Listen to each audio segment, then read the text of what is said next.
مساء الخير عليكم، ازيكم عاملين ايه؟ الفيديو ده هنلم فيه كل حاجه تخص رحله سيوه، فلو دي اول زياره هتكون ليكم فالفيديو ده هيكون مفيد جدا جدا ليكم. هنلم كل حاجه، ايه البروجرام اللي انتم ممكن تشوفوه في اي رحله بتقروها، ايه الاماكن اللي هتزوروها، الفنادق، الاسواق، كل المعلومات اللي انتوا هتحتاجوها. بس قبل ما ابتدي الفيديو عايزه اجاوب على اهم سؤال اتسالته. السياحه العلاجيه، السياحه العلاجيه يا جماعه بتبقى فتره الصيف فقط وبتخلص تقريبا على نص 9، ولكن السياحه العلاجيه النفسيه بتبقى طول السنه. ويلا بينا نبتدي.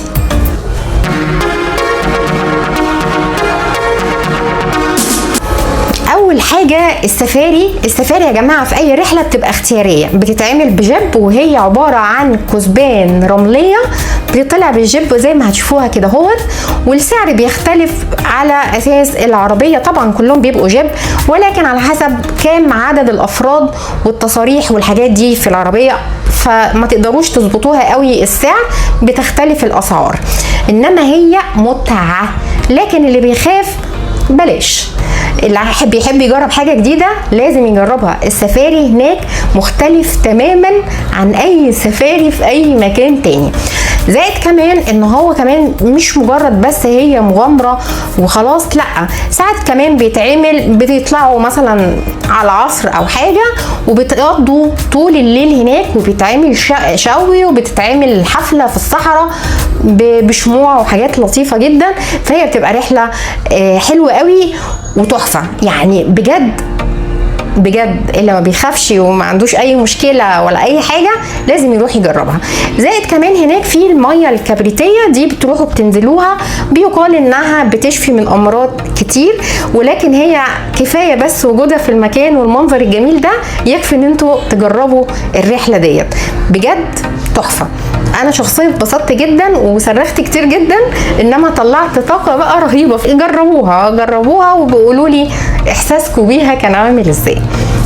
هنخش بعد كده على البروجرام اللي انتوا بتشوفوه. طبعا كل الفيديوهات دي موجوده عندكم بالتفصيل. لو تفتكروا السنه اللي فاتت لما جينا كان مهرجان اسياحيت او الحصاد او عيد الصلح، الجبل ده معرفتوش تشوفوه بالشكل ده، فقلت المره دي اصوره لكم وهو فاضي عشان تشوفوا الفرق. واللي ما شافش الفيديو الاول هحط له الفيديو عشان يشوف الفرق ما بين الجبل دكرور ايام المهرجان وفي الايام العاديه. طبعا انا واقفه فوق الجبل اصلا، لو انتوا واخدين بالكم فانا واقفه فوق الجبل. اللي عايز يشوف حياه بسيطه يجي سيوه.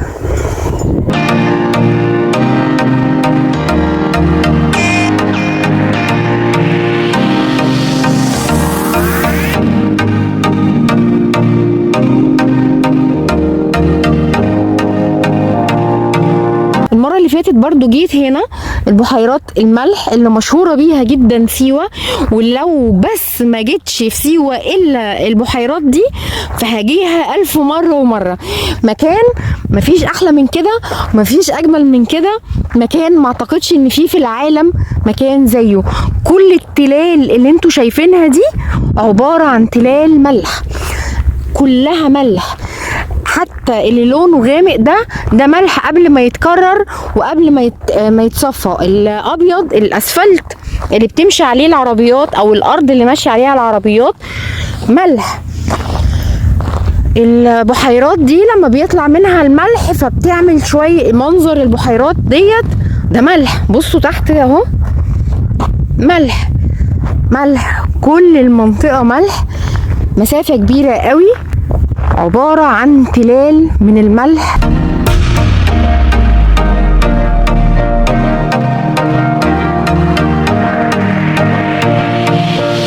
جزيرة فتناس أحلى غروب في سيوة.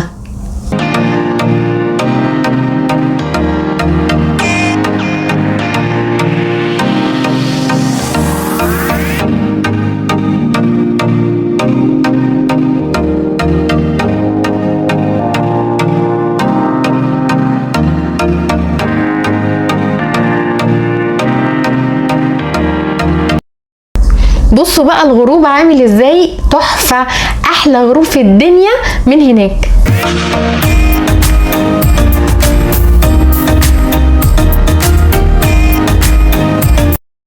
الموتى برضو احنا جيناه المره اللي فاتت، وهتلاقوا برضو بالتفصيل في فيديوهات سابقه، وهحط لكم كل اللينكات في الاي اللي فوق دوت وفي اخر الفيديو.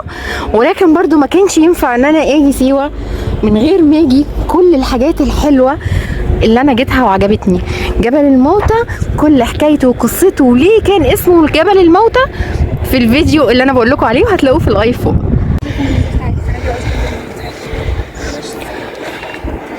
المره اللي فاتت لما صورنا ما كنتش طلعت لغايه فوق، وده المنظر لغايه فوق. نكمل.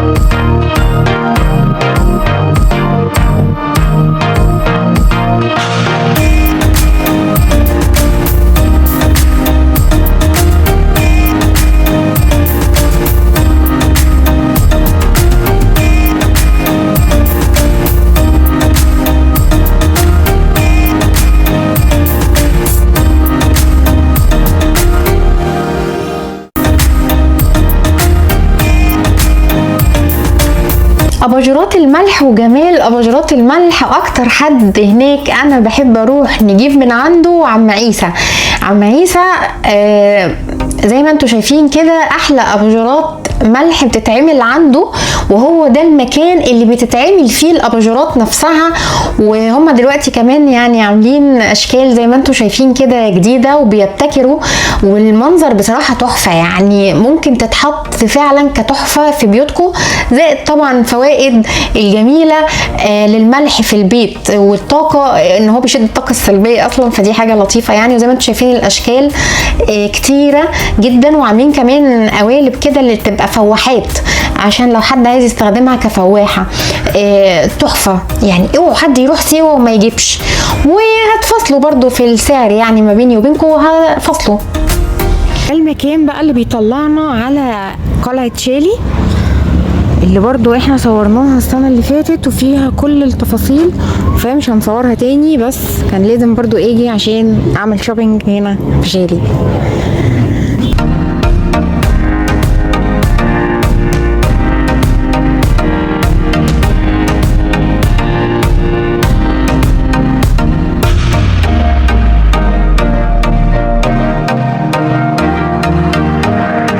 ده معبد اسكندر. فاكرين برضو كنت في فيديو بتاع المعالم بتاعة سيوة والبروجرام، كنت صورت فيها بالتفصيل وفيها كل الشرح، وبرضو هسيب لكم اللينك بتاع الفيديو اللي يوصلكم لكل تفاصيل المعبد.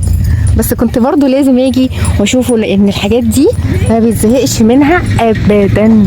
فنادق في سيوة بطبيعتها هي فنادق صديقة للبيئة، كلها بسيطة، وهي سيوة طبيعتها بسيطة جدا. اللي ما يقدرش يتعايش مع جو بسيط على الفطرة جدا جدا جدا مش هتبسط في سيوة. سيوة كمان مش بتاعت خروجات ليلية وسهر وكده، لا خالص. فدي بس معلومة حبيت اقولها لكم عشان يبقى كل واحد عارف رايح فين وجاي منين وايه المناسب ليه وايه مش مناسب ليه. نيجي بقى نتكلم عن التسوق وما ادراكوا التسوق في سيوة. هتشتروا يعني هتشتروا الحاجة هناك حلوة جدا، الحاجة هناك معظمها هاند ميد زي ما انتم شايفين، رخيصة جدا. وطبعا النصيحة اللي انا بقولها لكم في كل الفيديوهات، فصلوا يا جماعة، يعني ده الطبيعي عندنا، انما هناك الحاجات حلوة، هيبقى فيه اغراء شديد في الشراء، فلازم تعملوا حسابكم في القصة ديت. الحاجات زي ما انتم شايفين كده بسيطة قوي لكنها تحفة، يعني مش هتخرجوا الا وانتم شاريين. اللي انا واقفة قدامه ده اللي انا مسكته، ده البرقع بتاع الزي السيوي للسيدة، انما طبعا محدش بيلبسه هناك دلوقتي، لكن احنا بنشتريه من باب بقى الفلكلور، نتصور وكده. وبمناسبة التصوير، فضوا الميموري تماما، لان كنتوا هتحتاجوا هناك تتصوروا كمية صور رهيبة. هناك الاماكن تحفة، والجمال الطبيعي الرباني اللي على فطرته هتتصوروا صور حلوة قوي.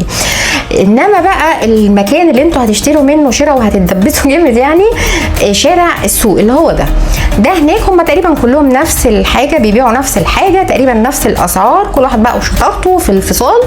البلح والزيتون والملوخيه السيوي والبهارات والملح والحاجات دي كلها. ده المكان هتقعدوا بقى تشتروا هناك زي ما انتوا عايزين. انا حاولت ان انا ما اطولش في الفيديو ده وافيدكم اكنكم بتتفرجوا على بوست بس صوت وصوره الرحله لسيوه. يا رب يكون فاتكم ورحله سعيده، واشوفكم الفيديو الجاي والسلام عليكم.